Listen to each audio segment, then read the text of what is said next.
Nick World, welcome to another episode of Delusional Knick Fan Network, where we give you that Knicks content that you need. All right, let's jump straight into it. As you can see, I'm real annoyed today. I was watching a game from work on my phone and the cab ride home, rushing to come and create some videos and watch the game, and it was just total disappointment. We're gonna start off with pretty much the Knicks where we had to lead. We had to lead going into the half, even though they kind of brought it down to I think 8 before halftime. But Knicks were up. Knicks were up by 23, I believe. Offense was flowing for what I was seeing.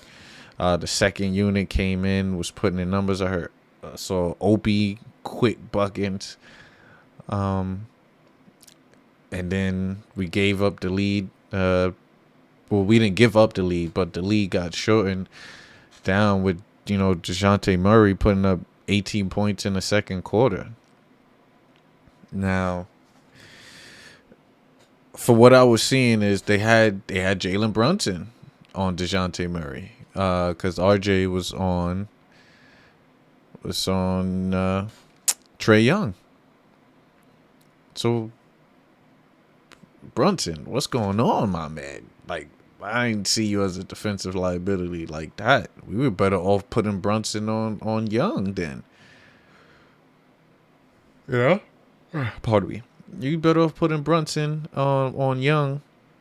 Or even when that spurt was going on, you switch up. Like, you switch up and you have somebody else on them. I don't care. Like, you bring in Cam, even though Cam was supposed to have been out, but you bring Cam, you put him in, or you throw in Miles McBride.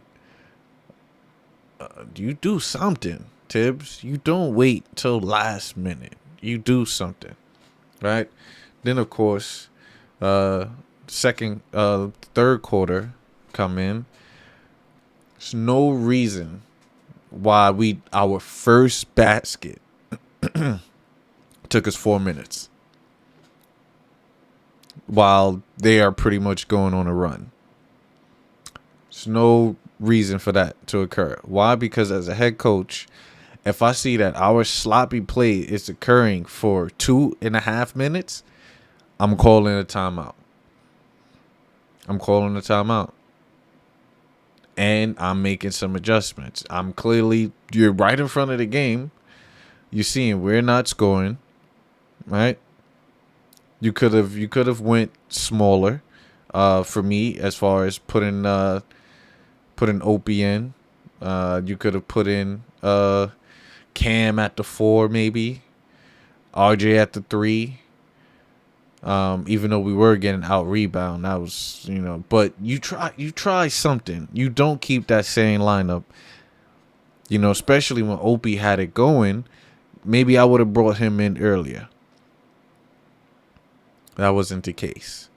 And I don't want to blame Tibbs. I'm tired of blaming Tibbs for these situations. The players got to be accountable for it as well, for playing defense, for putting in the effort to grab the additional rebound. You got to put that effort into it. I know if I was on this team and I was in that locker, I'm literally having a players only meeting today and addressing what's the issue, what's the situation. Because with Jules he was all over the place from what I was watching. Taking some threes that's literally not hitting rim, hitting back of the backboard. RJ pretty much drove to the lane on a fast break. He had Opie in the corner wide open. What did he do? He drove to the lane, contested multiple people on him, missed the shot when he could easily pass that ball up and got an easier basket. Like, Opie had it going early. I want to say probably all of his 12 points came in that first half. Something has to happen in New York. Something. And I don't want to jump the gun, because what I want to say about this team, I'll probably wait because it's still early. It's still early. It's still early. You know, it's it's early. And that's why I'm all over the place because I'm really frustrated, guys. I am really frustrated. Let me go to the stats, and I want to start with Atlanta stats. Dejounte Murray, 36. This man had 36 points. All right, let's see, 36 points, 6 steals, 9 assists, 4 rebounds, 5 of 12. You 41 for three, 14 to 27, 51%. Now, then we have rumors of Knicks going after Dejounte Murray. We had an opportunity to go and get Dejounte Murray. These last few games, Knicks has been playing players. They've been playing teams that have players that have been rumored that the Knicks were interested, or at least had the opportunity to get, and we did not get. And they both put over 35 points in our head in back-to-back games. All right, I was expecting Trae Young to go off, but he didn't. 17 points, 7 assists. That's what Trae Young did. Shooting horrible, 7 for 22.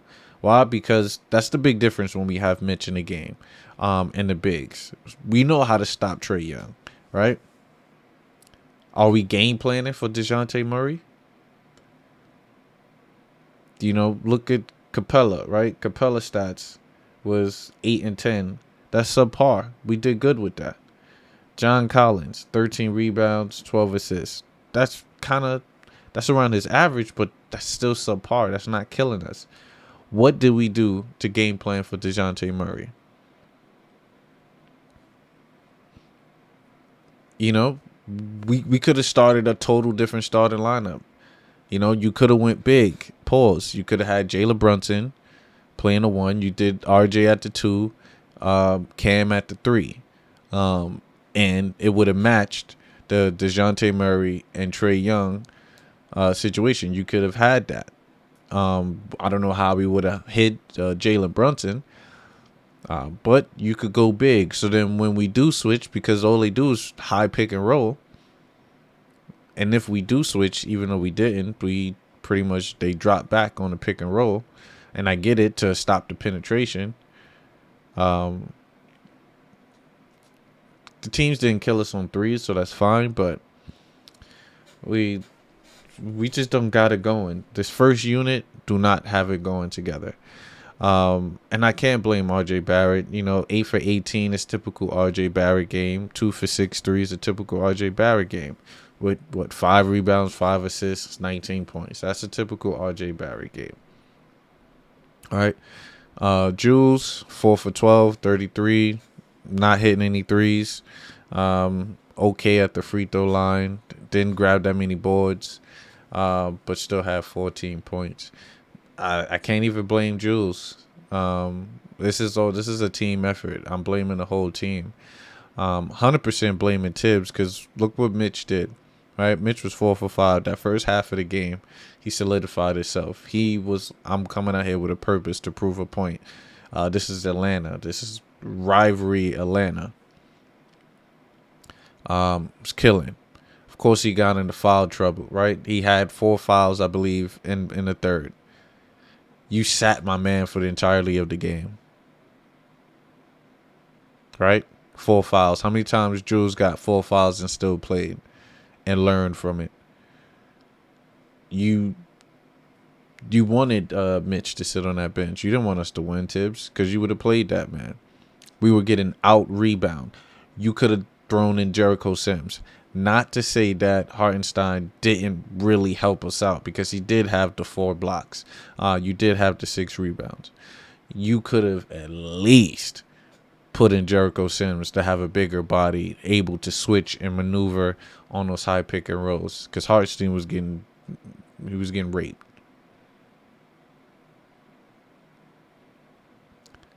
And I mean, Opie, Quick had solid games. we gotta do something. Ever Fournier, his 18 minutes was atrocious. He pretty much had the worst plus minus with -20 tonight. Send him to LA. Get us a draft pick. So then we can use that draft pick and ship Randall out with that draft pick, because you got to do something with him and Opie. And for me, I'd rather have Opie if we're going to have Jalen Brunson, because he has spaced the floor better than Julius can. You know what? I'm gonna say what I wanted to say about Barrett. I'm questioning the whole Barrett everything right now.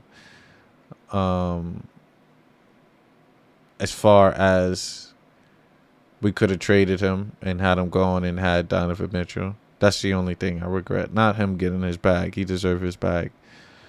And my subscribers is probably gonna hurt. Hopefully I don't lose any. But it's just how I'm feeling right now. I'm definitely in my feelings. And I don't want to blame him, but it's certain decision makings that he do. You don't have to prove that you got your bag. We know you got your bag. We think you deserve that bag. All right, still make the smart plays. We're not playing as a team like we did before. We're not. And it's not to say that we're playing against phenomenal talent. This Hawks team, we could beat the Hawks. We know what to do with the Hawks. We know what to do. I don't know, guys. Maybe it's just me. And it doesn't get easier from here. You got Philly coming, right? You got Boston coming. You know what I want to do? I'm gonna let some videos play real quick while I look at our schedule, because it's gonna be crazy. All right, we have Philly, Celtics, Timberwolves, and Nets, and then Detroit. And I said it. We can easily go 0-3 in this week. Easily go 0-3. Are we starting that now? All right. We got superstars coming up in James Harden. All right, and it's a back-to-back. Then we got other superstar and Jason Tatum. We can't contain superstars. Something gotta happen. My thing is, if Victor, is that what we working for? Wembanyama? It don't make sense for us to go get another power forward, because then what we gonna do? What we gonna do with him? What are we gonna do with him? Do the Knicks even need a power forward right now? No.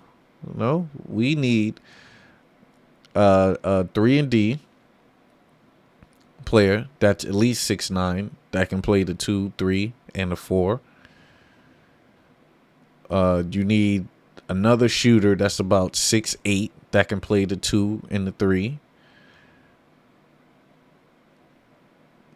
All we need is wing players. We definitely need wing players that's not 6'5" and 6'6" or 6'4". RJ Barrett, I'm fine with him being a 2 guard, but then that's it. A small forward, we need someone that can literally put the ball on the floor, create shots, shoot a 3. We got to do a trade. Or we go for Joel Embiid. You give up Julius Randle. You give up Evan Fournier. And you give up who else? Someone from the bench. It would have to be Grimes. I give up Grimes. I give up that 3 for Joel Embiid. I know the money probably don't add up, but I'll do that. But we definitely blown that lead. Definitely didn't play like how we should on the defensive end, and Tibbs is supposed to be this defensive guru. So that's with that. I'm not going to keep you guys any longer. Keep it rocking. We do have that game Friday, which I'm looking forward to, down in Philly. Hopefully take some time off, get Grimes going. Maybe we get him acclimated, but his defense and shot selection is needed. So, deuces. If I say so, I'ma do it for the pesos.